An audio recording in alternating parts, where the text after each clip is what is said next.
첫 번째 경기 노팅엄 대 브렌트포드 분석 시작해보겠습니다. 노팅엄은 4-4-2 포메이션을 가동하며 우드와 깁스 화이트를 중심으로 전방 압박과 박스 안 움직임을 적극적으로 시도하고 있고, 특히 허드슨 오도이가 좌측 사이드에서 속도감 있는 침투를 통해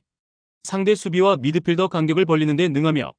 최근 홈 경기에서는 공격 전개 속도와 측면 돌파 빈도가 상승세를 보이며 다득점 기회를 만들어내는 패턴이 자주 포착되고 있고, 아이나의 부재는 아쉽지만 전체적인 전방 압박 강도와 이선 연계는 여전히 안정적으로 유지되고 있다. 브렌트포드는 4-2-3-1 포메이션을 기본 골조로 사용하지만 경기 도중 수비 라인과 3선 미드필더 라인 사이에 과도한 공간이 발생하는 불안이 지속되고 있고, 담스고로와 은배무를 활용해 공격 템포를 높이려 하지만 전환 과정에서 수비형 미드필더들의 커버 범위가 좁아지며 중간 공간이 비어버리는 약점을 보인다. 파비오와 다실바의 이탈로 인해 미드필더 운용폭이 더욱 얇아졌고, 역습이나 간결한 패스 플레이에 쉽게 뚫리는 구조적 문제가 나타나고 있고, 특히 최근 원정 경기에서는 전반 중반 이후부터 간격 유지 실패로 인해 실점 위험도가 급증하는 모습이 반복되고 있다. 브렌트포드는 구조적인 간격 붕괴와 3선 커버력 저하가 맞물리며 상대 전개에 매우 취약한 상태고, 노팅엄은 좌측 침투의 정확도와 연계 속도에서 확실한 강점을 보이고 있으며 홈에서 이 흐름을 극대화할 수 있고, 결과적으로 노팅엄 승리 가능성이 높은 매치업이다. 두 번째 경기 베티스 대 피오렌티나 분석 시작해보겠습니다. 베티스는 4-2-3-1 포메이션을 기반으로 양쪽 측면을 적극적으로 활용하는 공격 전개를 펼치고 있고, 바캄부가 최전방에서 결정적인 움직임을 가져가며 로셀소와 안토니가 측면과 중앙을 오가며 공격 작업을 지원하고 있고,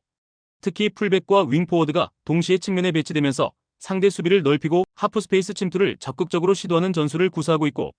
공수 간격도 매우 밀도 있게 유지되고 있어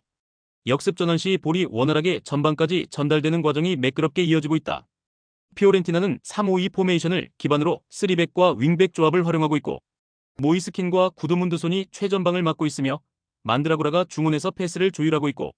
하지만 측면 공간에는 윙백 한 명씩만 배치되어 있어 베티스의 풀백 윙포워드 조합을 상대로 수적 열세를 피할 수 없는 구조고, 특히 수비 전환 시 간격 유지가 매끄럽지 못해 측면 공간이 쉽게 벌어지는 문제가 반복되고 있다. 베티스는 구조적으로 측면과 하프 스페이스를 적극 공략할 수 있는 전술을 완성하고 있고, 반면 피오렌티나는 측면 수비 숫자에서 수적 열세를 안고 있어 베티스의 빠른 전환과 폭넓은 공격 전개를 효과적으로 제어하기 어렵고, 전체적으로 경기는 베티스가 주도하며 결정적인 찬스를 만들 가능성이 높다. 세 번째 경기 유르고르덴 대 첼시 분석 시작해보겠습니다. 유르고르덴은 4-2-3-1 포메이션을 기반으로 측면 중심의 점유율 전개를 시도하는 팀이며, 굴릭센과 주겔이 측면과 이선에서 활발한 움직임을 가져가며 팔레니우스가 최전방 공격을 담당하고 있고, 하지만 스웨덴 리그 특성상 빠른 압박과 높은 템포를 경험할 기회가 적어 강한 압박에 대한 저항력이 부족한 편이며, 특히 빌드업 구간에서 상대 압박이 거세질 경우 패스 루트가 끊기며 전진 속도가 급격히 저하될 가능성이 크다. 첼시는 4-2-3-1 포메이션을 바탕으로 상대 빌드업을 초반부터 무너뜨리는 전방 압박을 강하게 구사하고 있고, 잭슨과 콜 파머, 은쿵쿠가 높은 위치에서 압박을 시도하고 탈취 후 빠른 침투와 박스 공략을 연결하는 패턴을 반복하고 있고, 특히 상대 템포가 느릴 경우 압박 강도를 더욱 끌어올려 초반부터 주도권을 잡고 경기를 이끌어가는 경향이 뚜렷하며, 볼 탈취 후 빠른 공격 전개와 슈팅 연결이 매우 빠른 구조를 구축하고 있다. 첼시는 초반부터 유르고르덴의 빌드업을 강하게 압박해 경기를 지배하려 할 가능성이 높고, 유르고르덴은 압박 저항력이 약해 수비 지역에서 실수가 늘어날 위험이 있으며 전체적인 경기 흐름은 첼시가 주도권을 쥐며 빠른 득점을 만들어내는 방향으로 전개될 가능성이 크다. 네 번째 경기 토트넘 대 보데글림트 분석 시작해보겠습니다. 토트넘은 4-3-3 포메이션을 기반으로 높은 점유율과 빠른 전방 압박을 구사하는 팀이며, 솔랑케와 존슨이 공격 전개를 이끌고 있으며 메디슨이 중원에서 템포 조절과 찬스 메이킹을 책임지고 있고, 비록 손흥민의 출전 여부가 불투명하지만 전체적인 공격 라인 밸런스는 크게 흔들리지 않는 상태고, 홈 경기라는 점과 유로파리그 우승을 향한 동기부여가 겹치며 높은 집중력과 강한 압박으로 경기를 지배할 가능성이 높다. 보데글림트는 4-3-3 포메이션을 바탕으로 조직적인 수비와 빠른 역습을 시도하는 팀이며, 헤그와 하우게가 좌우 측면 돌파를 주도하고 있으며 블롬버그가 중원에서 전진 패스를 지원하고 있고, 하지만 전체적으로 잉글랜드 원정 경험이 적은 상황에서 높은 압박과 빠른 경기 템포에 적응하는 데 어려움을 겪을 가능성이 크고, 특히 런던 원정 특유의 심리적 압박이 작용할 경우 수비 라인이 쉽게 흔들리거나 집중력 저하가 나타날 위험이 존재한다. 토트넘은 손흥민의 출전 여부와 관계없이 홈 2점을 극대화하고 강한 압박과 템포 전환을 지속할 준비를 마쳤고, 보데글림트는 심리적 압박과 수비 조직력 저하로 인해 토트넘의 압박을 효과적으로 버텨내기 어렵고 결국 경기 주도권과 결정적인 득점 기회를 토트넘이 가져갈 가능성이 높다. 다섯 번째 경기 빌바오 대 맨유 분석 시작해보겠습니다. 빌바오는 4-2-3-1 포메이션을 기반으로 창의적인 측면 활용과 빠른 공간 전환을 시도하고 있고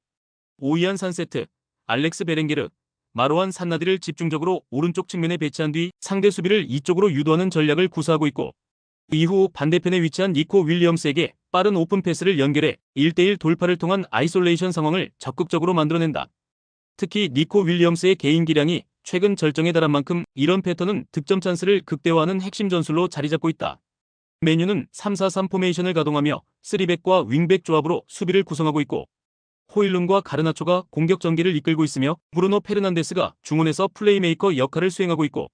다만 3백과 윙백 조합 특성상 상대가 측면 공간을 효과적으로 공략할 경우 수비 숫자가 부족해지는 문제를 안고 있고